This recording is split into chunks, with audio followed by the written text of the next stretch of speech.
Okay, let's get on to sweating the small stuff, because this kind of fits into that small stuff category, doesn't it? Yeah, it's quite nice. Yeah, I think it's quite clever because it's not a huge budget multimedia advertising campaign for Swedish tourism. It's a clever idea, very low cost to set up, and one which will, I would suspect, modify people's opinions of brand Sweden quite effectively.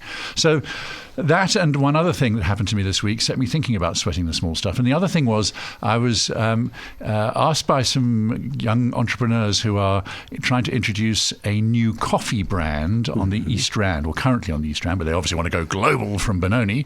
Charlize Theron did it. Well, absolutely. Don't mock Benoni. I'm not at all. So this is a brand they call Black Owl, and in the coffee bags of roasted beans, big sort of 1 kilo bags, there was a tremendous amount of effort put into branding and graphics and overall design. But the thing that struck me was a little one-way vent at the back, which if you squeeze the bag, out of that vent comes a little puff of aroma from the coffee beans inside. Lovely. And I thought, what a clever little idea that is. Now, I hadn't come across it before. I Googled it and found that it's not entirely uncommon. No, it's not uncommon. A lot of places. I go and I squeeze coffee bags. Do you? I do. It's a thing. Yes. I'll have to speak to your parole officer, I think, about this.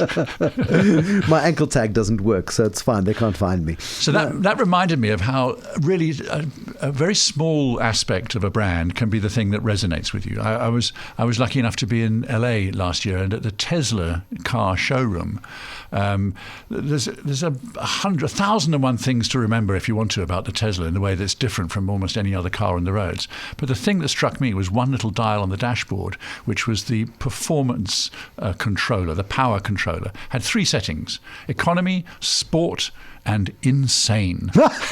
Now, to me, that's what I took away from it, and it left me with a very warm feeling about the attitude and the character and the personality of the brand. And I think that marketers forget that. They get so focused on the big, the whole brand offering that they've got, that they forget that quite often it's those tiny things that people remember. Yeah, and that's the point, isn't it? When it comes to the small stuff. Yeah. So you need to be spending probably more time on the small stuff, creating that one memorable aspect of the brand experience. I some years ago bought one of the first Subaru Foresters that came here, and what a car! What a car, yes.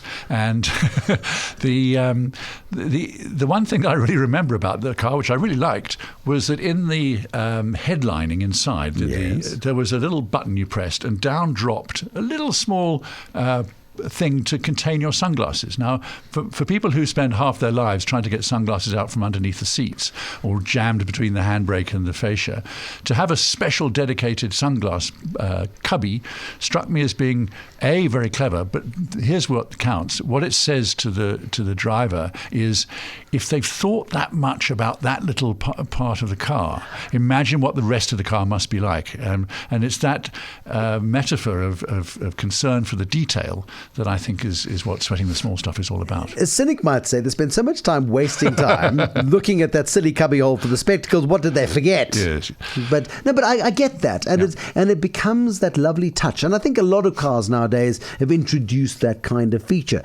So it is always being that one step ahead as a brand to differentiate yourself. Many cars are much of a muchness. Absolutely, and the little details are what makes them stand apart. They've got 4 wheels, they've got an engine, they've got a little steery thing, a seat belt, and you whiz along and you go from A to B. Now, that is not the top gear version of any motor car, but that is the function of the motor car. What makes it special? It's the experience. Yeah.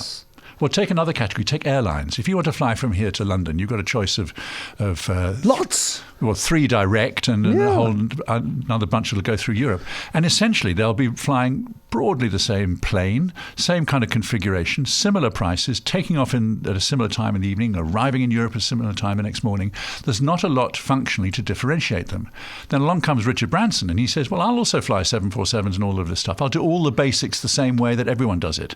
But if you fly in upper class on Virgin, you'll get your salt and pepper served to you in cute little aircraft-shaped containers, which you will be determined to steal. And in fact, on the underside, it says stolen from Virgin Atlantic upper class airways. So, that's when you spend all that money to fly to London and the thing you remember is the salt and pepper, then you know that sweating the small stuff works. I mean, Barclays did a fun thing a couple of years ago where they were trying to encourage people back into branches, because after years of pushing people out of branches, they realized they couldn't cross-sell products. And then if you're not meeting a salesperson face-to-face, it's easy to ignore a call center or ignore the email when they're trying to say, you've got a credit card, we see you're very busy. Can we up your credit limit? It becomes a lot harder if you're not going into the branch. So they started introducing nice gimmicks into branches. And one of them was putting pens, but where banks used to have pens on chains and cheapskates. Exactly. They then started giving away cheap pens, but this pen was stolen from Barclays, and it became a bit of a thing. Yeah, and suddenly they became quite cool for a bit.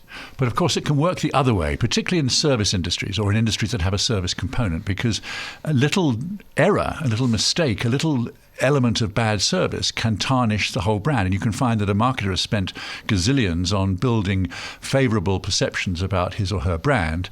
And then, let's say it's a bank, and then on Saturday morning you go into the branch to draw some cash or deposit something or pick up a credit card, and you're on the receiving end of some fairly dodgy Friday night hangover service. And all of that money has been wasted by one little detail, which was the behavior of 1 out of 20,000 employees. Which is why when you put your brand out there, you're taking an enormous amount of risk. You're saying we have confidence in our brand to deliver the experience we tell you it will deliver. And which is why when you're preparing advertising campaigns for the outside world to get people to flock to your branch, you should, before you do that, have an advertising campaign to your own staff, to the people who are going to implement the brand strategy. By the way, this is what's expected. Yes, because it's very easy. If a brand is a promise made and a promise kept, it's very easy for the marketing team to make the promise. They just decide on what the promise is going to be. But who's it kept by? Not by the marketing team, but by everybody in the whole organization. And that's where sweating the small stuff really comes into its own, because poor service delivery will go round on social media like an absolute bushfire.